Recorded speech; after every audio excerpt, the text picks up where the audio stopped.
अस्सलाम वालेकुम ख़वातीनो हज़रात, मैं हूँ हिना न्याजी और आप लोग देख रहे हैं सुनो तो सही।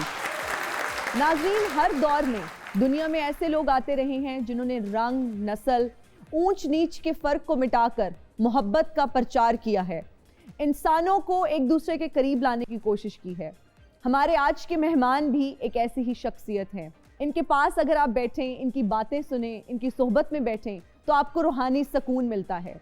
आप सबकी तालियों में तशरीफ लाते हैं बाबा मोहम्मद याह्या खान। अस्सलाम वालेकुम। वालेकुम अस्सलाम वरहमतुल्लाहि व बरकातुहू। बेटा, मुझे आज यहाँ आपके पास आके बहुत खुशी हुई। जी जी, हमें बहुत अच्छा लग रहा है। हमारी खुशकिस्मती है कि आज आप हमारे गरीब खाने में तशरीफ लाए। प्लीज तशरीफ रखें सर। जज़ाकल्लाह। बाबा जी, सबसे पहले तो ये बताएं, बाबा मोहम्मद याह्या खान कौन है? सबसे पहले मुझे आपके स्टूडियो में आना बहुत अच्छा लगा। बहुत शुक्रिया। मेरे बातन ने भी मुझे कहा कि मैं आज आऊँ और आपसे बातें करूँ। अरे वाह, अल्लाह आपको सलामत रखे, आमीन, खुश रखे, आमीन। खुश रखे। ये हमारी खुशकिस्मती है। Thank you so much. आपने सवाल फरमाया कि बाबा मोहम्मद याह्या खान कौन है। कौन है? मैं भी एक इंसान हूँ, जी, सब इंसानों की तरह बिल्कुल। एक आम सा इंसान जो हंसता भी है, रोता भी है, खाता भी है, पीता भी है, सोचता भी है और सोता भी है। ये सब इंसानी रवैये हैं ज़िंदगी के। तो जब इंसान पैदा होता है तो उसको कोई नाम दिया जाता है, कोई पहचान दी जाती है। वो नाम और वो पहचान ही असल में उसकी जान होती है।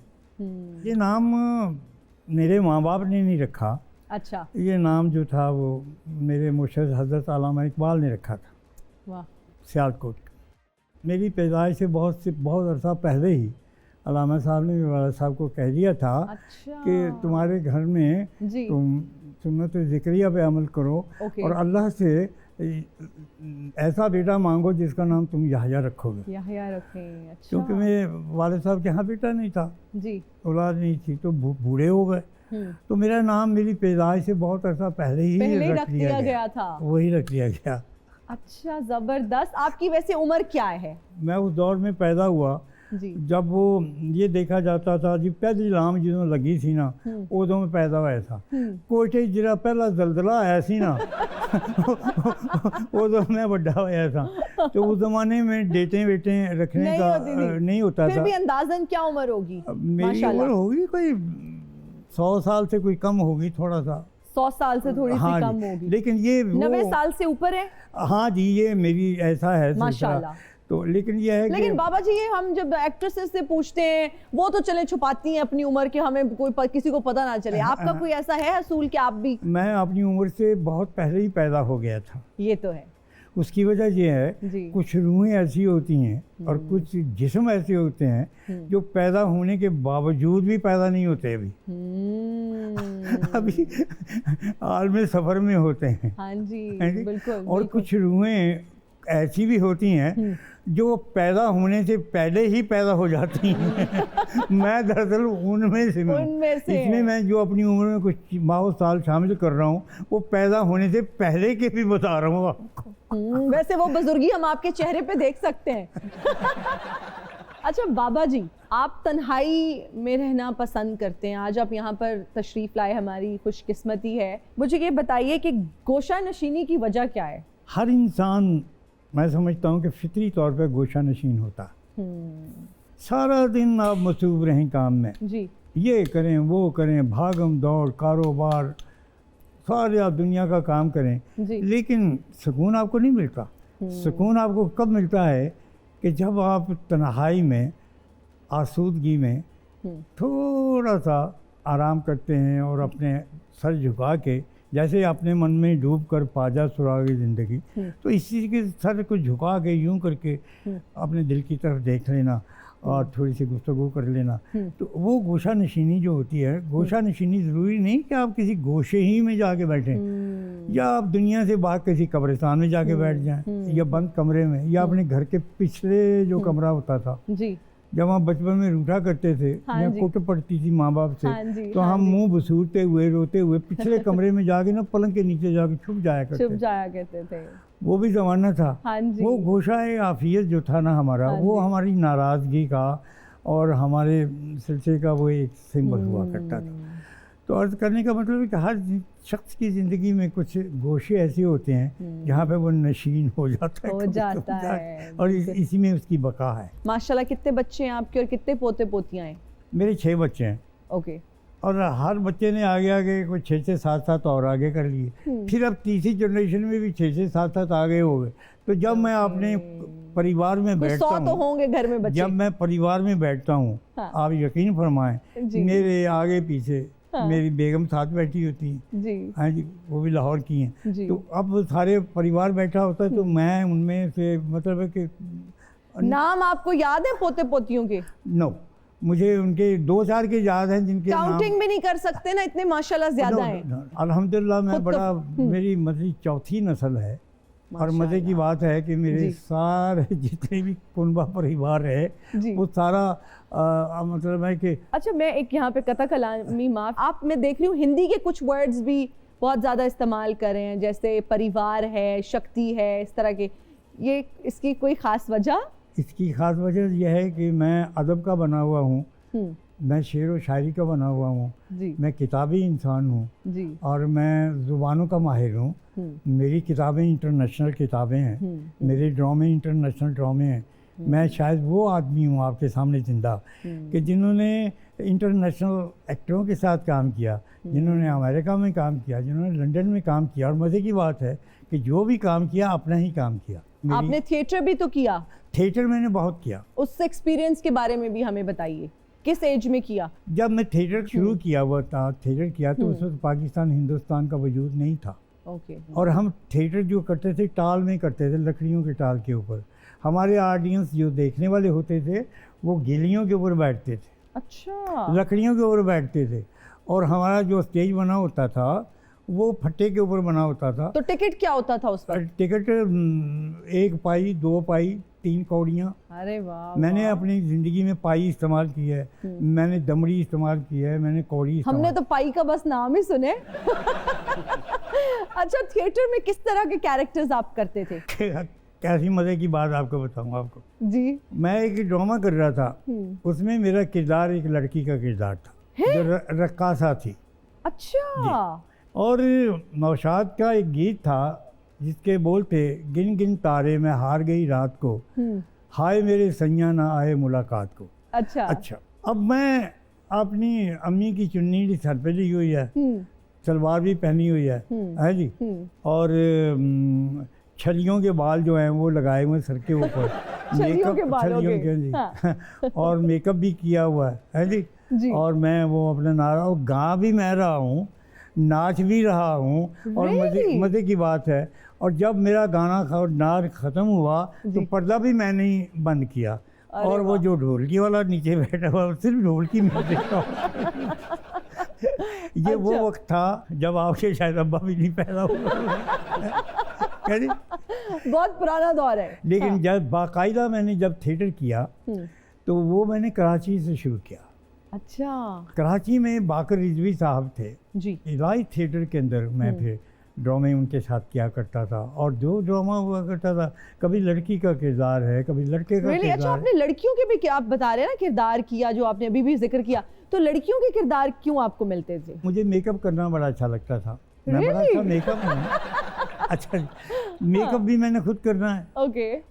और जो सुर्खी लगाते थे वो लाल रंग की इतनी टिकिया होती थी, हाँ जी, उसके ऊपर ऐसे लगा के ना, ऐसे करके वो लगा लिया, सुरमे से भवें बना ली। हाँ जी। और सर के ऊपर छली के बाल या काले बाल या घोड़े के बाल, हाँ जी, ले लगाते थे। और उसके बाद ये थी कि मेरी आवाज़ बड़ी अच्छी थी, मैं नाचता बड़ा अच्छा था। अच्छा। मैं गाता बड़ा अच्छा था। तो ये सारी चीज़ें जब थी मेरे अंदर तो फिर मैं वो किरदार भी बड़ा अच्छा करता था। हसीन इम्तिजाज है ना ये। मैं सीखा हुआ नहीं हूँ। आपका कोई उस्ताद नहीं रहा? मेरा उस्ताद कोई नहीं है, लेकिन यह है कि मैं अपना उस्ताद खुद ही था। ये सारी चीज़ें गॉड गिफ्टेड थी मेरे अंदर। रियली? अच्छा, ये जो रक्स है ये किसी को या तो देख के आप कर सकते हैं, सीखने की बात तो हमें समझ आती है, आपका कोई उस्ताद नहीं था, तो किसी को तो देखते होंगे ना रक्स करते हुए, तो वो शौक आया। देखिए, मैं आपकी खिदमत में अर्ज करूँ, हर इंसान रक्स करता है। जब आप 2 कदम चल के जाते हैं उधर तो आप रक्स करते हुए जाते हैं। कायनात की हर चीज़ रक्स करती है, लहरें रक्स करती हैं, हवा रक्स करती, दरख्तों की टहनियाँ रक्स और करती उसकी कुंबलें रक्स करती हैं, हवा रक्स करती है। आपने देखा नहीं कि जब प्यारी प्यारी हवा चल रही है, ठंडी ठंडी पुरवाई, तो कैसी कैसी लहरें समंदर की यूँ होती हैं, यूँ होती हैं, और दरख्त कैसे कैसे करते हैं। अब देखिए वो ऐसे करके टहलती, ये चीज़ होती है ना, होती है ना ये चीज़, ऐसे ये ही। क्या है, रक्स यही चीज़, वाह वाह आपका चलना फिरना, गुफ्तगू करना। और ये जो गाने की आपने बात की, अभी भी गुनगुनाने का शौक है मुझे, जी? मैं सरापा मौसीकी हूँ। तो कुछ भी, एनीथिंग, कुछ भी गुनगुना दें। शिकायत है मुझे या रब, अरे खुदावंदाने मकतब से, वाह वाह। सबक चाहिए बच्चों को दे रहे हैं खाक बाजी का। मैं सुर में था, मैं गुर में था। वाह, अभी भी आप सुर में हैं, अरे क्या बात है। अच्छा, किसका कलाम आप सुनना पसंद करते हैं? मैं दुनिया में अगर किसी से मुतासर हुआ तो उम्मे कुलथूम से हुआ, अच्छा, और उसके बाद फिर मैं मैडम नूरजहान से हुआ। वाह वाह। मौसीकी का ताल्लुक इंसान की जिन्स से नहीं है, मर्द या औरत होना, इसमें ही मौसीकी कैद होके नहीं रह गई। मैं रोशन आरा बेगम साहिबा के पास भी बैठा, जतन भाई के साथ भी बैठा, ठीक है, फरीदा बेगम, इनकी भाई मुख्तार बेगम, Really? ईदन भाई को भी सुना, नूरजहान के पास भी बैठा, ताल्लुकात, मोहब्बत, प्यार, सब कुछ। मैं वाह, बात कर रहा आपसे कर रहा हूँ आपसे। जी। कौन सा है मौसीकार जिससे मेरे ताल्लुकात नहीं हैं? अभी शाम को मियाँ दार साहब कह रहे थे, बाबा आप मेरे सामने बैठेंगे, तो तब प्रोग्राम। वाह वाह। इनके डैडी भी मुझे ऐसा ही कहा करते थे। मैं इन्हीं का बाबा नहीं हूँ, इनके डैडी के भी। पुरखों का भी बाबा हूँ। ये महफिल मेरे काम की नहीं, मेरे काम की नहीं। बाबा जी किथे किथे नहीं मैं ਤੁਹਾਨੂੰ ਲੱਭਿਆ बाबा जी। आखिर है दुनिया ते महफिल मेरे काम दी नहीं रही ही ना। इतने उकता गए हैं तो आप दुनिया छोड़ दें। खुदा दा खौफ खा बंदा घर बह के गाना भी ना गावे हुण। एक अद्धी वारी कह के दिता तू ते पक्की हो गई है। मैं असल च इल्म दा मुतलाशी हां बाबा जी। इल्म लभना चाहना वा। बड़े बड़े आस्थानियां ते गया, बड़े बड़े पीरां कोल गया, बड़े बड़े फकीरां कोल गया मलंगड़िए, पर मैनू किधरे भी इल्म नहीं लब्भा, नहीं लब्भा, नहीं लब्भा, नहीं लब्भा। अकरम बेताब, ये विक्रम बेताल आपके क्या लगते हैं? ओ मेरा कुछ नहीं लगता, बल्कि दुनिया ते कोई भी मेरा कुछ नहीं लगता बाबा जी। मैं कल्ला रह गया बाबा जी। बेवशा इस दुनिया के उत्ते कोई भी किसी का वाकई कुछ नहीं लगता। सही गल है बाबा जी। ਇੱਥੇ लेकिन ये दरवेश ही एक दूसरे ਦੇ ਵਾਕਫ ਹੁੰਦੇ ਨੇ, ਭਰਾ ਹੁੰਦੇ ਨੇ, ਮਾਂ ਹੁੰਦੇ ਨੇ। ਦਰਵੇਸ਼ਾਂ ਦੀ ਵਜ੍ਹਾ ਤੋਂ ਤੇ ਇਹ ਧਰਤੀ ਚੱਲ ਰਹੀ ਹੈ ਨਾ। ਹਾਂਜੀ। ਇੱਥੇ ਜਿਹੜਾ ਨੇਕੀ ਦਾ ਅਮਲ ਹੋ ਰਿਹਾ ਦਰਵੇਸ਼ਾਂ ਦੀ ਵਜ੍ਹਾ ਤੋਂ ਹੋ ਰਿਹਾ, ਪਰ ਮੇਰੇ ਸਵਾਲ ਦਾ ਜਵਾਬ ਅੱਜ ਤੱਕ ਕੋਈ नहीं दे सकिया बाबा जी। आपकी शक्ल से तो यही लग रहा है कि आप 150 का सवाल लेकर आए हैं। ਉਹ ਤੇ ਮੈਂ ਤੇਰੇ ਕੋਲ ਲੈ ਕੇ ਆਵਾਂਗਾ ਨਾ। ਇੱਕ ਦਰਵੇਸ਼ ਨੂੰ ਮੈਂ ਪੁੱਛ ਬੈਠਾ ਕਿ ਬਾਬਾ ਜੀ ਜ਼ਿੰਦਗੀ ਕੀ ਹੈ। हाँ ਉਹ ਦਰਵੇਸ਼ ਪਹਿਲੇ ਤੇ 2 ਘੰਟੇ ਕੋਮੇ 'ਚ ਚਲਾ ਗਿਆ। हाँ 2 ਘੰਟੇ ਬਾਅਦ ਕੋਮੇ ਤੋਂ ਵਾਪਸ ਆ ਕੇ ਉਹਨੇ ਜੇਬ 'ਚੋਂ ਮਾਚਸ ਦੀ ਡੱਬੀ ਕੱਢੀ ਹੈ। ਉਹਦੇ ਵਿੱਚੋਂ ਇੱਕ ਤੀਲੀ ਕੱਢ ਕੇ ਮਸਾਲੇ ਵਾਲੀ ਸਾਈਡ ਤੋੜ ਕੇ ਕੰਨ 'ਚ ਮਾਰ ਕੇ ਕਹਿੰਦਾ ਪੁੱਤਰ ਮੈਨੂੰ ਵੀ ਨਹੀਂ ਪਤਾ। ओहो, ये कौन से अलजबरा के सवाल पूछ लिए थे आपने? ਬਾਬਾ ਜੀ ਮੈਨੂੰ ਕੋਈ ਦੁਆ ਦਿਓ, ਮੈਂ ਬੜਾ ਦੁਖੀ ਹਾਂ ਬਾਬਾ ਜੀ। ਮੈਂ ਟੂਟੀ ਖੋਲਦਾ ਪਾਣੀ ਆਣ ਲੱਗ ਪੈਂਦਾ ਬਾਬਾ ਜੀ। ਕਿਉਂ ਬਾਬਾ ਜੀ? ਮੈਂ ਨਹਾਣਾ ਵਾ ਨਾ, ਮੈਂ ਗਿੱਲਾ ਹੋ ਜਾਂਦਾ। वजह दसो मैनू क्यों? मुझे लगता है बाबा जी के पास भी इतने फिलोसॉफिकल सवालों के जवाब नहीं है। बाबा जी की जिन्नी उम्र होगी ना बर्फ दे इंसान लगन लग पे। बाबा जी मैनू मुक्ति दे दियो बाबा जी। पुत्र मुक्ति जड़ी है ना, हाँ जी, ये मुख के मिल रही है। हाय बाबा जी तुसी ते सारी जिंदगी हंडा बैठे, सानू क्यों डरा रहे हो? मेरी ख्वाहिश है तुहाडी डॉलर ते फोटो होवे बाबा जी, ते वो डॉलर अफगानिस्तान दे बॉर्डर ते फड़े जाण बाबा जी। एवें 10% दरवेश साडी कुड़ी भी होगी बाबा जी। तुसी कफ वड्डे बनाए उन्हें पहुंचे वड्डे बनवा लो। मैं आपकी खिदमत में अर्ज़ करूं। जी बाबा जी। मैं चाहता हूँ जी औरत ऐसा लिबास पहने जी बाबा जी जिसमें थोड़ा सा मर्दानापन हो, और मर्द को ऐसा लिबास पहनना चाहिए जिसमें थोड़ा सा जनानापन हो। धोती वैसे ठीक है। मैं दसा तुहानू हवादार लिबास मेरे अगर बस च होवे ते मैं अपने कपड़े भी ला दें, कसम खुदा दी मैं अपने जिस्से तो खल भी ला दें, तू बह सकनी मैं नहीं बह सकता बाबा जी तो हौली हौली बदीद हो गए ने वो जेड़े अपने लान डे ने मेरे छड्डणगे तीनों आजाद कर लेंगे, एक ब्रेक, हाजिर होंगे ब्रेक के बाद। देखते रहिए सुनो तो सही and we are right back after the break. आप देख रहे हैं सुनो तो सही। बाबा जी, हमने ये सुना है कि आपकी जिन्नात के साथ काफी दोस्ती है, क्या उनके साथ दोस्ती होती है या उन्हें कब्जे में किया जाता है? असल में ये हकीकत हर इंसान जानता है कि जिन्नात और इंस जो है, इंसान जो है, ये आपस में चोली दामन का इनका साथ है। दुनिया का कोई कोना, दुनिया की कोई जगह जहाँ पे इंसान मौजूद है वहाँ पे जिन भी मौजूद हैं, इसलिए कि जिन्नात की तादाद इंसानों से कहीं ज़्यादा है। और ये अल्लाह सुब्हानहू तआला की वो मखलूक है जो फरिश्तों के बाद की यही एक मखलूक है जो सबसे ज़्यादा इस दुनिया में, इस कायनात में, इस लाहौर में, इस कुर्राए अर्ज़ पे। अच्छा बाबा जी, आपने जिन्नात की अब बात हो रही है, हमने अक्सर एक बात सुनी है कि जी इस पर जिन आशिक हो गया, इस औरत पर। हमने कभी ये नहीं सुना कि किसी मर्द पर चुड़ैल आशिक हो गई है। असल में ये दरअसल जाहिल लोगों के पकांडे हैं सारे। ओके। ना तो जिन्नात आशिक होते हैं जी, खुशबू नहीं लगानी चाहिए, खुले बाल छोड़ के दरख्त के नीचे से मत गुजरे, ये चीज़ें उनको मुतासर ज़रूर करती हैं। अच्छा। मैं आपकी खिदमत में करूं। अच्छा, ओके ओके। जैसे आप गुजर रही हैं एक शाहराह से, आपने एक तेज़ किस्म की खुशबू लगाई हुई है जी, आप इंतहाई खूबसूरत हैं, सपोज आप सपोज क्यों, मैं नहीं हूँ क्या? नहीं सपोज, ये सारी फिल्मी सारदी बाबा जी ने कहा आप इंतहाई खूबसूरत है, सपोज। भाई ये अगर मुझे अंग्रेजी थोड़ी सी आती है तो मुझे इस्तेमाल करनी चाहिए कहीं, ताकि मेरा भी इंप्रेशन पर ठीक हो। चलें जी जी, प्लीज कंटिन्यू।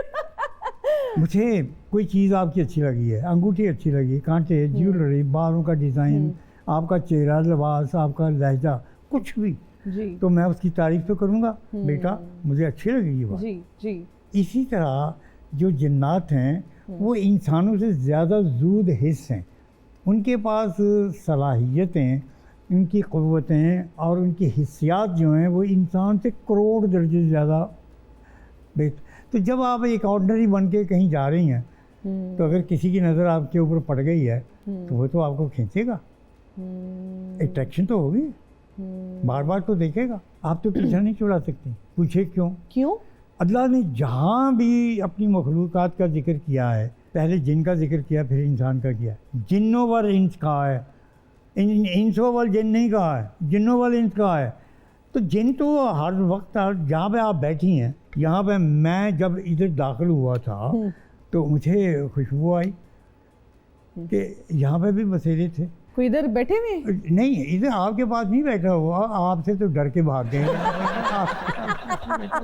लेकिन ये है जिन एक जगह से जहाँ से गुजर जाए, जहाँ पे बैठ जाए, जहाँ पर रुक जाए, जहाँ पर सांस ले रहे, सारी ज़िंदगी क़यामत तक उस जगह से उसकी बास और उसकी खुशबू वहाँ से नहीं जाती, और वो हर इंसान नहीं सुन सकता। जिन्नात में अच्छे भी मौजूद हैं, जिन्नात में गंदे भी मौजूद हैं, और ये हर मखलूक में मौजूद है। बचने का तरीका बता दें। जब आपके दिल में खुदा का खौफ होगा, नबी करीम सल्लल्लाहु अलैहि वसल्लम से आपकी मोहब्बत होगी, क़यामत पे आपका ईमान होगा, मरने पे आपका ईमान होगा, तो आपको डरे किसी चीज़ का नहीं। भाई जब भी कोई ऐसा मसला आ जाए तो अपने अल्लाह का तसव्वुर अपने दिमाग में ले लो।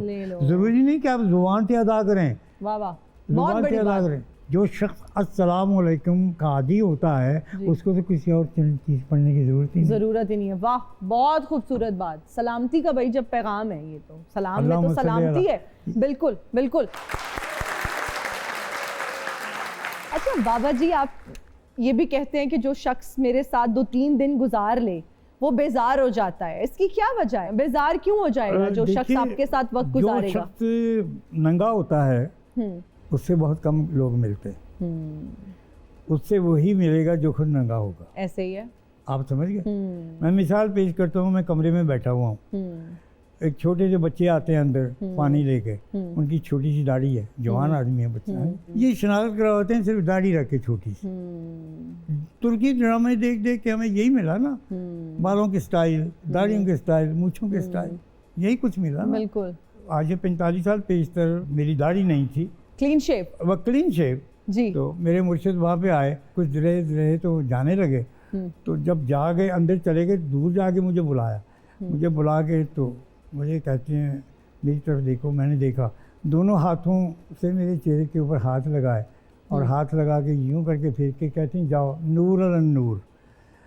अब ये कह के वो चले गए। मैं समझा नहीं कि क्या शब्द उन्होंने इस्तेमाल किए हैं जी। तो मैंने एक उनके खलीफा से पूछा, मैंने कहा ये पीर साहब ने क्या मुझे कहा है नूर अल नूर? कहने लगे अरे घामड़, उन्होंने ये कहा है कि यहाँ पे दाढ़ी रख लो, रीश रखो। लो जी, वो वक्त जी और ये वक्त मैं नाई के पास गया ही नहीं।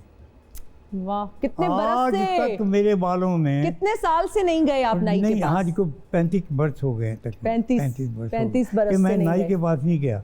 ये जो मूंछों के थोड़े से बाल हैं, ये मैं खुद ही कैंची से उल्टे मुल्टे कर लेता हूँ। जी। कहीं इधर बढ़ गए, कभी इधर से ऊंचे हो गए। मैं कहता हूँ ये मसला ज़्यादा ठीक है। अच्छा बाबा जी, आपका ताल्लुक भी सियालकोट से है। अलामा मोहम्मद इकबाल, हम जब वहीद मुराद की बात करते हैं या फिर हम फैज़ अहमद फैज़ साहब की बात करते हैं, इन सबका ताल्लुक भी सियालकोट से।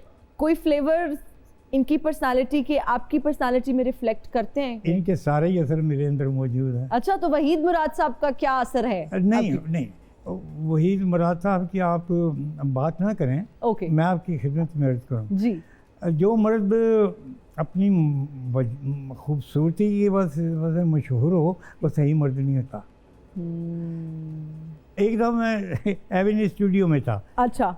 तो मैं आगा साहब के कमरे से निकल के, अच्छा, तो मैं कहीं और बाहर जा रहा था, तो मैंने एक गॉगल पहना हुआ था। अच्छा, ये सामने से आ रहे थे। अच्छा। तो मैं दूर से देख रहा हूँ, उनकी चाल ढाल को भी देख रहा हूँ। वो जी। चलते कहते थे। जी। उनकी फैमिली में उन जैसी चाल किसी की नहीं हुई। उनके वालिद साहब को मैं बड़ी अच्छी तरह जानता हूँ, डिस्ट्रीब्यूटर थे, फिल्मों का काम करते थे कराची के अंदर, भरपूर थे। लेकिन इनके अंदर एक लहक थी। अब देखें, मर्द ये आ रहा, नस्वानीपन थोड़ा सा था। नहीं, थोड़ा सा जनानापन था, हल्का सा टच। ठीक है। और हल्का जो टच होता है ना, ये बड़ा ही गलत होता है। इससे पूरा टच आ जाए तो अच्छा है, हल्का टच मार देता है। अब देखिए ना, फैज़ अहमद फैज़ जो थे वो एक बराबर भरपूर मर्द थे। ठीक है जी। तो मेरे मुर्शिद जो अल्लामा इकबाल थे वो भी मर्द आदमी थे, लेकिन उनकी जो मर्दानगी थी वो किसी और रंग की थी। उनके अंदर एक कलंदर मौजूद था। फैज़ अहमद फैज़ के अंदर एक शायर मौजूद था, और वहीद मुराद के अंदर एक चॉकलेटी हीरो मौजूद है, जो मतलब है कि जो ऐसी लड़कियों को पसंद है जो खुद भी चॉकलेटी होती हैं। रैपिड फायर राउंड है जी। इसका मतलब है जल्दी जल्दी जवाब देना है, सोचना नहीं है और कोई एक्सप्लेनेशन नहीं देनी। मैं आपको ऑप्शंस दूंगी, आपने एक पिक कर लेने हैं। ठीक है बाबा जी? इंसान को जिंदगी में एक बार क्या करना चाहिए? मोहब्बत, परदेस, दूसरी शादी की कोशिश, काउंसलर का इलेक्शन। इंसान को अपनी ज़िंदगी में एक दफ़ा मरना ज़रूर चाहिए, इसलिए कि जो शख्स मरना जानता है ना, जीना बहुत बाद में आता है फिर उसे। वाह वाह, क्या बात है। 4 लोग आपके सामने लाए जाएं तो सबसे पहले किसे देखेंगे? सांप का डसा हुआ, प्यार का डसा हुआ, यार का डसा हुआ, उधार का डसा हुआ। मेरा ख्याल है कि मैं सारे में देखाऊंगा। हाँ। वे कि इन्होंने कहूँगा दफा हो जाओ मेरे सामने। अच्छा ठीक है, बंदिया ना काम नहीं कर।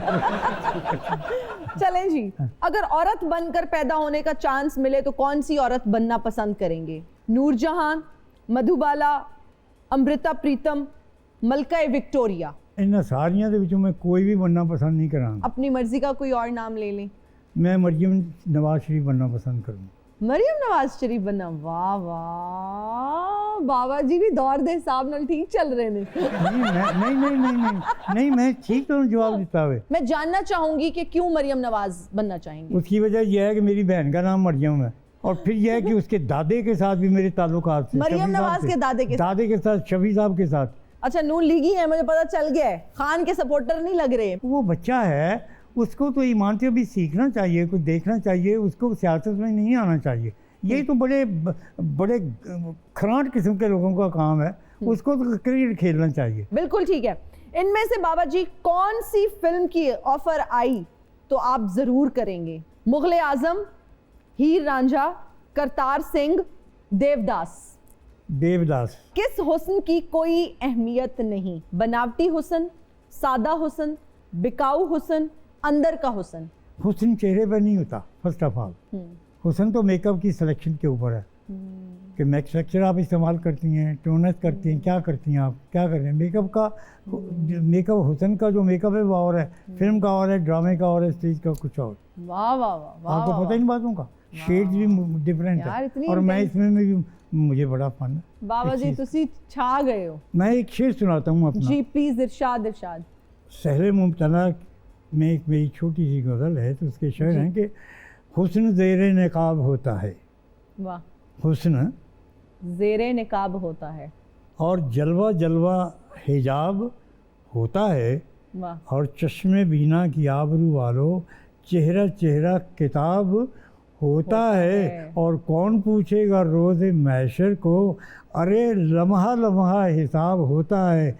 अरे दामन बचा के शबनम से कतरा कतरा शराब होता है। वाह वाह वाह वाह वाह वाह वाह, क्या बात है, क्या बात है। इसी पोएटिक नोट पे हम लेते हैं एक ब्रेक, हाजिर होंगे ब्रेक के बाद। देखते रहिए सुनो तो। And we are right back after the break. आप देख रहे हैं सुनो तो सही। बाबा जी, आपका इंटरव्यू में देख रही थी, उसमें आप ये बता रहे थे कि बड़ी बड़ी सियासी शख्सियात भी आपके पास आती हैं।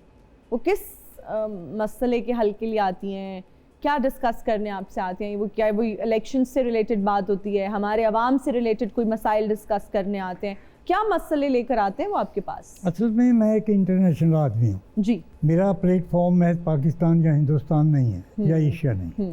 मैंने अपनी ज़िंदगी का नुमाया हिस्सा वो पाकिस्तान से बाहर गुजारा जी। इसी वजह से मैं कायम हूँ अभी। अगर मैं पाकिस्तान में होता तो मुझे मरे हुए कोई 40 वर्ष के वो होते और मेरी जायदाद में एक सिर्फ पुराना रक्षा होता पड़ा होता, जब मैं स्कूल टीचर होता कहीं लगा हुआ। मेरा ऑफिस जो है या तो लंदन में है या अमेरिका में होते हैं, मेरे घर उधर। मैं तो पाकिस्तान में नहीं रहता। पाकिस्तान में तो मैं कब्रिस्तान में रहता हूँ, क्योंकि बाहर रहने से बेहतर है कि पाकिस्तान में कब्र में बंदा बाहर रहने के लिए कोई चांस नहीं।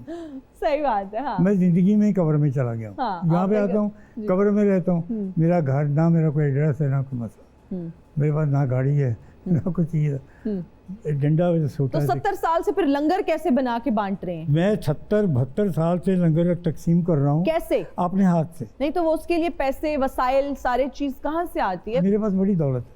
रियली?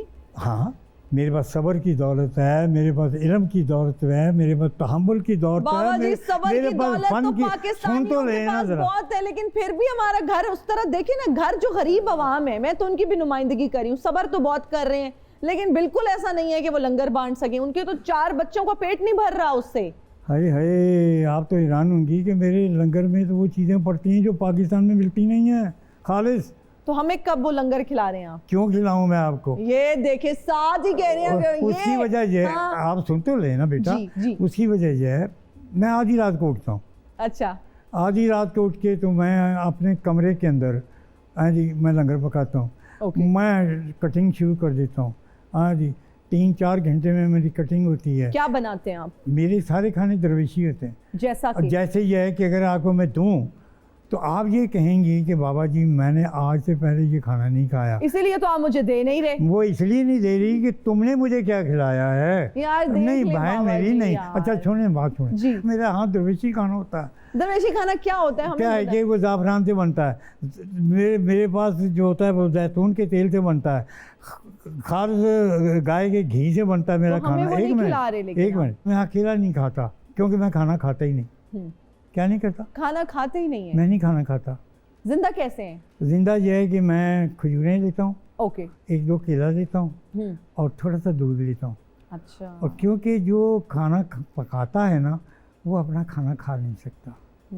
मेरा काम खिलाना है, खाना नहीं है। खिलाना और पकाने से बड़ी दुनिया में इबादत है ही कोई। अरे वाह। और मज़े की बात, ये वाहिद दुनिया की ऐसी इबादत है जिसका फ़ायदा दूसरों को पहुँचता है और खाने वाले पकाने वाले को भी पहुँचता है। ना नमाज का फ़ायदा मेरी का आपको मिलता है, ना हज का मिलता है, किसी मेरी इबादत का फ़ायदा आपको नहीं पहुँचता। लेकिन जो मैं लंगर पकाता हूँ उसका फ़ायदा मुझे नहीं पहुँचता, आपको। जब आपने होश संभाला तो अंग्रेज़ हुकूमत थी, वो मनाजिर कुछ याद है आपको? मुझे बहुत सारे याद हैं। तो कुछ शेयर कीजिए ना हमारे साथ। ये कि हमारे सियालकोट में 3 गाड़ियाँ होती थी। अच्छा। एक तो डिप्टी कमिश्नर के पास होती थी, अच्छा। जो अंग्रेज था जी। और अम्पाला हुआ करती थी, ठीक है लंबी गाड़ी जी ओपन, जी और एक सिख थे ठीक है जिनको गंडा सिंह का नाम दिया जाता हाँ जी बिल्कुल हम और सुनते हैं। सियालकोट के अंदर गंडा सिंह का कारखाना, स्पोर्ट्स का कारखाना जहाँ पे हॉकी बैडमिंटन हाँ जी बनते थे, जी या फिर उनके पास उनके पास एक गाड़ी थी, और मुसलमान किसी के पास गाड़ी नहीं थी। अच्छा और या एक पादरी साहब थे हम्म, जो छावनी में रहते थे, उनके पास गाड़ी थी। हम्म, 3 गाड़ियाँ थीं, और जब कोई गाड़ी गुजरने लगती थी हम्म। तो सड़कों भर जाती थी, और हम बच्चे छोटे छोटे घरों से निकल के वहाँ पे उसको देखते थे और उनको कहते थे पों पों करके बुझा के दिखाएं हमें। हे! और अच्छा हाँ, और जो सबसे खूबसूरत मंजर जो याद है कायद आज़म रहमतुल्लाह अलैह का, उनकी फातिमा का, और ये जब हमारे सामने से गुजरे जी तो मैं ऊपर छत के ऊपर था और मैंने ऊपर कबूतर फेंके तो कबूतर कम और बीटें ज़्यादा गिरी। हाँ जी, तो कायद आज़म से फिर मेरा मुकालमा हुआ। कायद आज़म से, क्योंकि मैं खाकसार बच्चा था तो मैं ही वहाँ पर कर रहा था, तो मुझे आके कहते you are very naughty boy. तो मैंने कहा थैंक यू, मैं बच्चा था तो उन्होंने मेरी धमकी लगाई मेरे तो ये जो मेरा चेहरा है, मेरा जो सर है, जी ये बड़े बड़े लोगों के लोगों के। कायद आज़म की कैसी पर्सनालिटी थी? कायद आज़म से ज़्यादा मुझे उनकी हमशीरा पसंद थी, अच्छा फातिमा जना। कोई खास वजह? कायद आज़म उसकी वजह ये थी, मुझे डर बड़ा लगता था उनकी कि हमशीरा हाँ से? जी, कि अगर उनके पास खड़े हैं जी। तो डर ये लगता था कि कहीं वो बेहोश हो गया आपके ऊपर गिर जाए। इतने कमजोर थे। बाबा जी अब मैं कुछ सियासी शख्सियात के नाम लूंगी। फर्ज करें आपने उनकी जिंदगी पर एक किताब लिखनी है, आप उनकी किताब को क्या उन्वान देंगे? आसिफ अली जरदारी। शौक, ओके। मियाँ नवाज शरीफ। ज़रूरत, मियाँ शहबाज शरीफ। देखा देखी, देखा देखी। मरियम नवाज साहिबा। पैरवी, मौलाना फजलो रहमान। ख़ानदानी रवायात, चौधरी शुजात हुसैन। विरसा, बिलावल भुट्टो जरदारी। वक्त गुजारी, वक्त गुजारी। बानी MQM। बदकिस्मती। बदकिस्मती। अली अमीन गंडापुर। इनका भी शौक ही है, इस सिलसिले में ज़रूरत तो नहीं है इनको। Okay okay. जी। बानी PTI। बचपना। बचपना। ओके जी, तालियां हो जाए। आग में सितारे हैं, हम तरसते हैं रोशनी के लिए, दिल लगाया था दिल लगी के लिए। एक्सक्यूज मी, आप कौन है? और की करना ही पूछ के मुटियारे के मैं कौन हाँ? बताना तो पड़ेगा। अगर मैं दस दवा ते मेरे जख्मां दे उत्ते मलम ला देंगी तू? दस कोशिश की जा सकती है। ते फिर फटाफट मोबाइल नंबर अपना दे दे मैनू। वजह? बिला वजह, क्योंकि जख्मां दे उत्ते मलम नहीं लानी तुसी। अच्छा, उससे पहले ना आपके जख्मों पे मैं रेगमाल मारूंगी। ये सोहणियां कुड़ियां एडियां बेवफा और संग दिल क्यों हुंदियां ने? मैं आशक हाँ, मैं इत्थे बाबा जी नूं मिलन आया। बाबा जी, मैं तुहानूं मरूदां वाले बाग च लभदा रहा, मैनूं पता चलिया तफैल ने ठेका लै लिया। बाबा जी तुसी कित्थे हो? बाबा जी मेरी बिपता दूर करो। बाबा जी मेरा महबूब मैनूं छड्ड के चला गया। बाबा जी मैं लारी अड्डे भी तुहाडा पता किया, उन्होंने कहा बाबा जी की 22:22 मिनटां ते बस निकल गई है। बाबा जी दरवेशा अल्लाह दिया बंदिया, जी बाबा जी असल दे विच ए तू नहीं है मैं वां। मेरी जगह ते तू बैठा ना है, तेरी जगह ते मैं बैठा था वहाँ। जी जेड़े बाबा तू जी। लफ्ज़ अपने मुंह तो शब्द कढ़ने ना पिया, जी बाबा जी। ये हुई शब्द मेरे ने। आए हाय बाबा ए जी। तू मेरी ही जुबान इस्तेमाल करना पिया। हाय आप भी ऐसा ही सोचते मैं हैं? नहीं, मैं हूँ ही ऐसा, खुदा की कसम। हाय हाय। ये जो कुछ है आपको नजर आ रहा है ना, लोकी 2 पीस पाउंदे, मैं 100 पीस पाया बाबा जी। मैं अंदर बाहर से कतई लेकिन ये तो कुछ और कह रहे हैं। ये कह रहे हैं खूबसूरत लड़कियां बेवफा होती हैं। मुझे इस बात पे एतराज है। आप कह रहे हैं जो ये कह रहे हैं मैं भी वैसा ही हूँ। औरत को जो पैदा फरमाया गया अल्लाह सुब्हानहू तआला ने, ये अल्लाह का बड़ा एहसान है, अजीम है। अगर इस कायनात के अंदर औरत ना हो तो ये बशर 2 सेकंड भी नहीं रह सकता। आए हाय हाय। ये जो भी कह रहे हैं ठीक है। सियाने कहंदे ने इश्क दा डंगिया जिहड़ा है ओनू एक इश्क होर करना चाहिदा है। बाबा जी दुआ करो मैनू एक बारी फिर इश्क हो जाए। बाबा ए जी बाबा जी इधर ने, उधर बेबे जी ने, बाबा जी नहीं। ਤੁਸੀਂ ਮੇਰੇ ਵੱਲ ਤੱਕੋ। ਨਹੀਂ ਮੈਂ ਇਸ਼ਕ ਦੀ ਗੱਲ ਕਰ ਰਿਹਾ ਨਹੀਂ ਬਾਬਾ ਤੁਸੀਂ ਬਾਬੇ ਦੀ ਗੱਲ ਕੀਤੀ ਤੇ ਧਿਆਨ ਤੁਹਾਡਾ ਉਧਰ।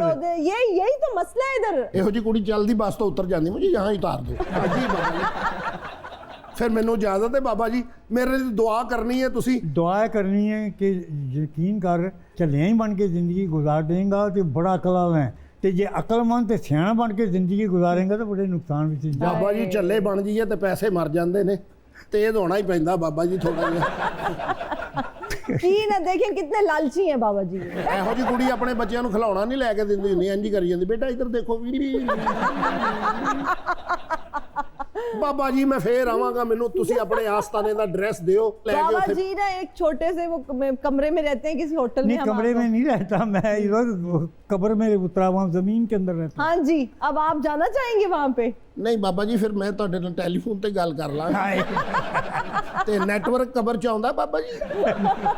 ਦੁਆ ਕਰੋ ਮੈਨੂੰ ਇਸ਼ਕ ਹੋ ਜਾਏ ਬਾਬਾ ਜੀ, ਬਾਬਾ ਜੀ ਦੁਆ ਕਰੋ। बहुत शुक्रिया सर। बाबा जी बहुत आपका शुक्रिया, आज आप आए, आपने कीमती वक्त निकाला हमारे प्रोग्राम के लिए। बहुत अच्छा लगा आपसे गुफ्तगू करके, बहुत कुछ सीखा, बहुत सारी दुआएं आपके लिए। मेरे लिए मैं भी आप लोगों की बड़ी दुआएं करता हूँ। अल्लाह पाक आपको सलामत रखे। नाज़रीन, इसके साथ ही मुझे और मेरी टीम को दीजिए इजाज़त। अपना बहुत ख्याल रखिएगा। अल्लाह हाफ़िज़।